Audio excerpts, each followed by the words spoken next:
दज्जाल की शानदार दास्तान सिर्फ एक कहानी नहीं, बल्कि हर मुसलमान के ईमान का हिस्सा है।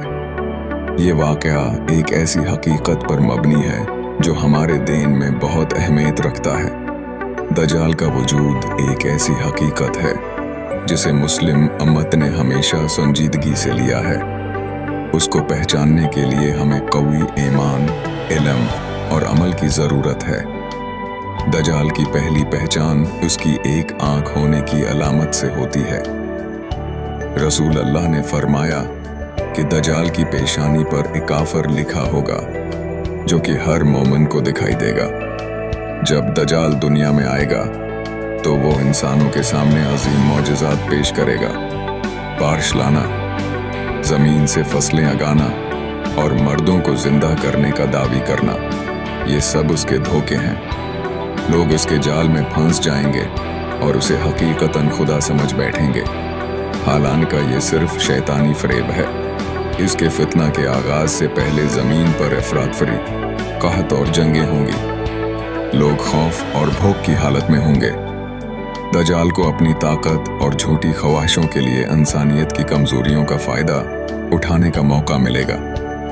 ऐसे हालात में अहम है कि मुसलमानों का ईमान मजबूत रहे और वह अल्लाह की जानिब रुजू करें। रसूल अल्लाह ने सूरह कहफ की इब्तदाई 10 आयात की तलावत को इस फितना से बचने का जरिया करार दिया। दज्जाल का फितना आखिर में अपने अंजाम को पहुंचेगा जब अल्लाह ताला हज़रत ईसा अलैहिस्सलाम को नाजिल फरमाएगा। ये वाक़या एक अजीम उम्मीद की किरण होगा जब अमन और इंसाफ का दौर ख़त्म होने वाले मुश्किलात में आएगा। हज़रत ईसा अलैहिस्सलाम दज्जाल को ख़त्म करेंगे और इस तरह की ज़िंदगी की चमक फिर से लौटेगी। यह याद रखना ज़रूरी है कि दज्जाल का फितना सिर्फ एक वक्त की बात नहीं, बल्कि हर दौर में फरेब और धोखा मौजूद रहता है। इंसानियत को ज़हन नशीन करना चाहे कि दीन की मजबूती, अमल की पख्तगी और इल्म की रोशनी से ही हम इस फितना से महफूज रह सकते हैं। लिहाजा ज़रूरी है कि हम अपने ईमान को मजबूत बनाएं और अल्लाह की मदद तलब करें। आखिर में हमें अपनी अमली ज़िंदगी में मजबूत फैसले करने होंगे ताकि हम हर किस्म की धोखाधड़ी और फरेब से खुद को बचा सकें।